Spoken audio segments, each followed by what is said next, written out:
मुल्क में जो मुसलमानों के साथ हो रहा है वो हमसे कोई छुपी हुई बात नहीं है। यूपी में जिस तरह मुसलमानों के घरों पे, दुकानों पे रोज बुलडोजर चलाए जाते हैं, उसका तो परसों सुप्रीम कोर्ट ने उसका जायजा लिया और कहा यह गैर कानूनी है। जिस तरह यूपी में हमारे मस्जिदों पे, दरगाहों पे, हमारे मदरसों पे ताले लगाए जा रहे हैं, वो बात हमसे छुपी हुई नहीं है। जिस तरह आसाम में बीजेपी की हुकूमत में हर बार अगर किसी को जलील करने की कोशिश की जाती है तो मुसलमानों को, वहां जब सैलाब आता है तो कहते हैं ये जिहादी सैलाब है। क्यों?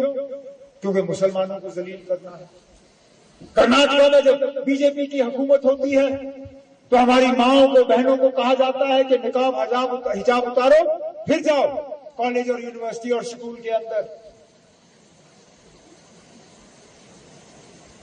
हमने जम्मू कश्मीर को उन ताकतों से बचाना है जो वैसे हालात यहां पैदा करना चाहते हैं।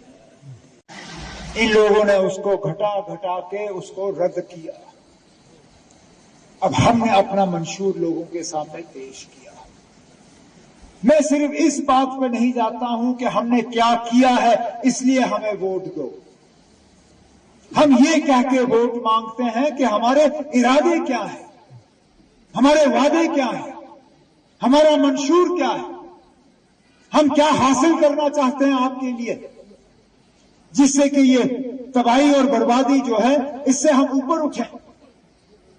जहां हम सियासी बात करते हैं, चाहे वो जम्मू कश्मीर के खसूसी दर्जे का हो, चाहे वो रियासत का दर्जा वापस हासिल करने का हो, मैं भी मानता हूं कि जिस असेंबली के लिए हम इलेक्शन लड़ने जा रहे हैं ये वो असेंबली नहीं है जो हम चाहते हैं, लेकिन ये असेंबली जरिया बनेगा उस असेंबली को हासिल करने के लिए जो असेंबली हमारा हक है। और इसलिए इस असेंबली में अपने नुमाइंदों को भेजना बहुत ज्यादा जरूरी है, क्योंकि इस असेंबली के जरिए हम बाकी दुनिया को पैगाम भेजना चाहते हैं कि जो हमारे साथ हुआ वो हमें काबिल कबूल नहीं है। लेकिन सियासी बातों के अलावा रोजमर्रा के मसले भी हमें हल करने हैं, और इसलिए हमारे मंशूर में हमने हर उस मसले को टच किया है जो हमारी जिंदगी के साथ आज जुड़ा हुआ है।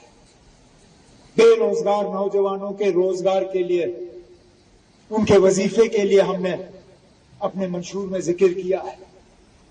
यहां महंगाई को कम करने के लिए हमने मुफ्त बिजली की यूनिटों का अपने मंशूर में जिक्र किया है।